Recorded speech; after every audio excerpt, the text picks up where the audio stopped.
E aí pessoal, tudo bem? Aqui é o Rony, professor de Física. Neste vídeo vamos resolver um exercício relacionado ao estudo de oscilações. Observe o quadro enquanto eu faço a leitura do enunciado. Uma partícula de massa m está suspensa do teto por uma mola de constante elástica K e comprimento relaxado L0, cuja massa é desprezível. Observe a figura ilustrada no quadro. A partícula é solta em repouso com a mola relaxada. Tomando o eixo Z orientado verticalmente para baixo com origem no teto, calcule a posição Z da partícula em função do tempo. Para resolver o exercício, eu vou começar analisando as forças que agem nessa partícula de massa mzinho em uma posição intermediária do movimento, lembrando que a origem do sistema de coordenadas coincide com o teto. Sendo assim, imaginando essa massa mzinho em certa posição Z, em certo instante t, nela atuam duas forças. Nós temos a força peso, orientada verticalmente para baixo, e nós temos também a força elástica devido ao fato da mola estar esticada.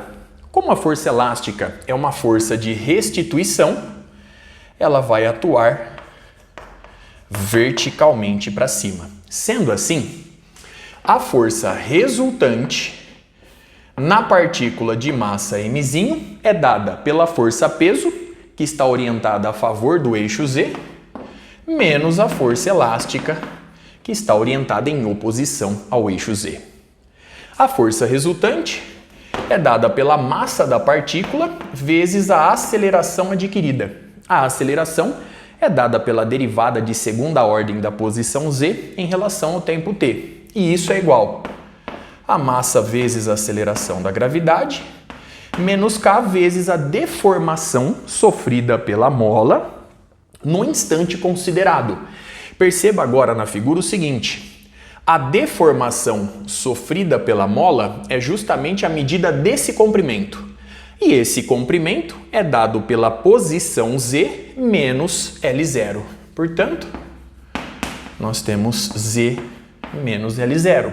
Logo, a massa vezes a aceleração é igual a massa vezes a aceleração da gravidade local, menos K vezes Z, mais K vezes L0. Logo, a massa vezes a aceleração mais a constante de mola vezes Z é igual a m vezes g mais k vezes L0.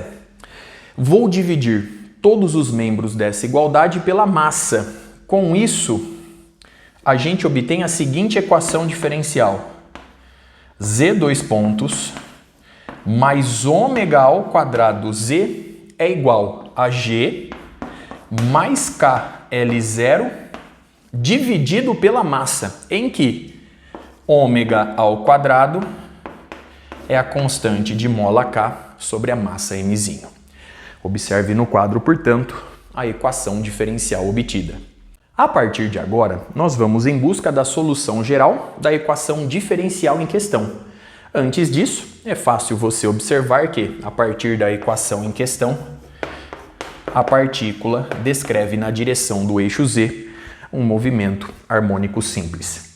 Para obter a solução geral, portanto, eu vou dividir o raciocínio em duas etapas. Primeiro, eu vou obter a solução da equação diferencial homogênea e depois a solução da equação diferencial não homogênea, recorrendo ao método dos coeficientes indeterminados. Sendo assim, eu começo escrevendo Z dois pontos mais ômega ao quadrado Z igual a zero.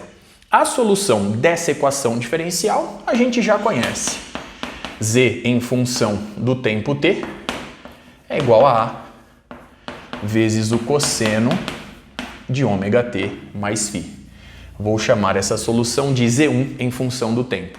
Agora, nós vamos em busca da solução da equação diferencial não homogênea, ou seja, ela é igual a uma constante dada por G mais K L0 sobre a massa m. Bom, para fazer isso, eu vou admitir que uma solução Z2 em função do tempo t é uma função polinomial. Perceba que a equação diferencial é igual a uma constante. Portanto, de acordo com o método dos coeficientes indeterminados, eu vou assumir que Z2 em função do tempo t tem um grau acima do termo que aparece após a igualdade. Como esse termo é uma constante, eu vou assumir que Z2 em função do tempo é AT mais B. Depende de t elevado à primeira potência. Sendo assim, nós temos que Z2 ponto em função do tempo, ou seja, tomando a derivada de primeira ordem em relação ao tempo, a gente vai obter simplesmente A, já que B é uma constante.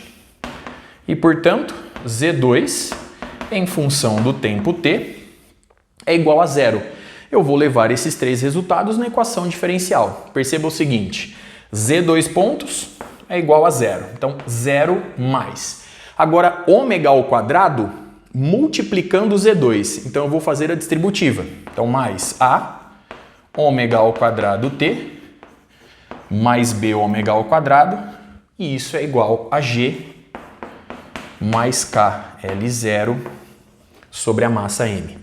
Perceba que, para que essa igualdade se verifique, essa constante A, não confunda ela com a amplitude que eu escrevi aqui em Z1 de t, essa constante A tem que ser igual a zero.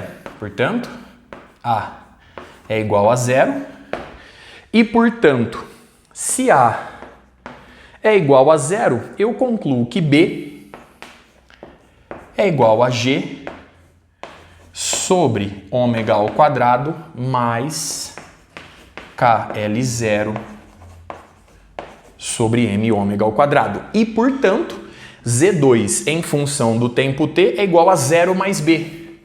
Logo, Z2 em função do tempo t é G sobre ômega ao quadrado mais K L0 sobre M ômega ao quadrado.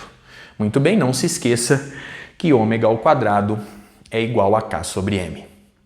A partir de tais cálculos, vemos que a solução geral, Z em função do tempo t, é Z1 mais Z2. Portanto, agora sim, nós temos a amplitude do movimento que multiplica o cosseno da frequência angular ômega vezes o tempo t, mais um ângulo de fase inicial φ, mais Z2 em função do tempo.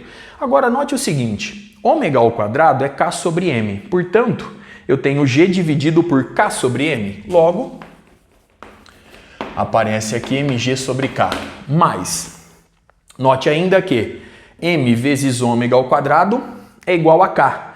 KL0 dividido por K é simplesmente L0. Nós podemos agora obter a velocidade da partícula em função do tempo, tomando a derivada da posição z em relação ao tempo t. Essa derivada a gente conhece muito bem, é dada, portanto, por menos a ômega vezes o seno de ômega t mais φ, já que a derivada de uma constante em relação ao tempo é zero. Muito bem? Bom, nosso propósito agora é o de determinar a amplitude do movimento e o ângulo de fase inicial φ. Para fazer isso, eu vou recorrer às condições iniciais do problema. Perceba que no instante t igual a zero, a posição inicial dessa massa é L0, o comprimento relaxado da mola, e ela parte do repouso. Levando essas informações nessas equações, a gente obtém para z. Perceba o seguinte, z é L0. Portanto, L0 eu vou simplificar com L0. Logo, A cosseno de φ, então A cosseno de φ é igual a menos mg sobre K. Já na expressão da velocidade, a gente tem que 0 é igual a menos a ômega seno de φ. Lembre-se que t é igual a zero nessa análise. Então, menos a ômega seno de φ é igual a zero. Note o seguinte agora. A amplitude A é diferente de zero, a frequência angular ômega também, portanto, essa igualdade só se verifica se o seno de φ for igual a zero.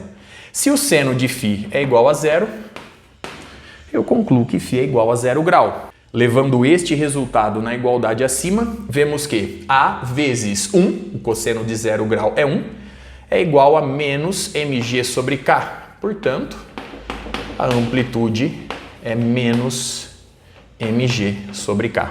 Muito bem? Então, observe no quadro os resultados obtidos. Agora, eu vou levá-los na expressão de z em função do tempo. Sendo assim, nós temos que z em função de t é menos mg sobre k, que multiplica o cosseno de ômega-t, já que φ é igual a 0, mais mg sobre k mais L0. Consequentemente, nós vemos que z em função do tempo t, então z em função do tempo é igual. Vou colocar mg sobre k em evidência. mg sobre k vai multiplicar 1 menos o cosseno de ômega-t. Então, 1 menos o cosseno de ômega-t. Ômega é a raiz quadrada de k sobre m.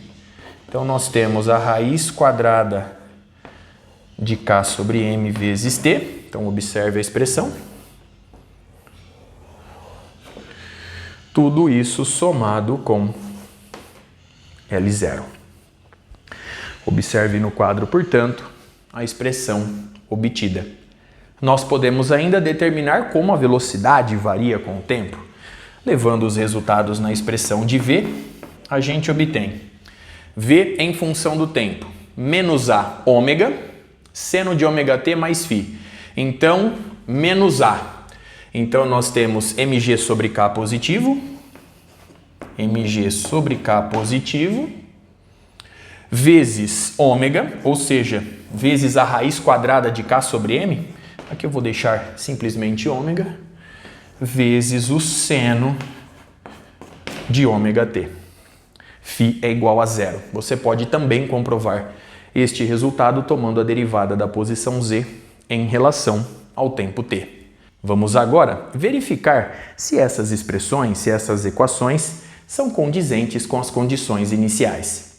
No instante t igual a 0, z é igual a L0 e a velocidade é nula. Sendo assim, para t igual a 0, o cosseno de 0 é 1, 1 menos 1 é 0, 0 vezes mg sobre k é igual a 0 e, portanto, z é igual a L0. Ao mesmo tempo, o seno de 0 é 0, anulando a velocidade inicial. Observe no quadro, portanto, uma última vez os resultados obtidos. Com isso, eu encerro este vídeo. Até a próxima.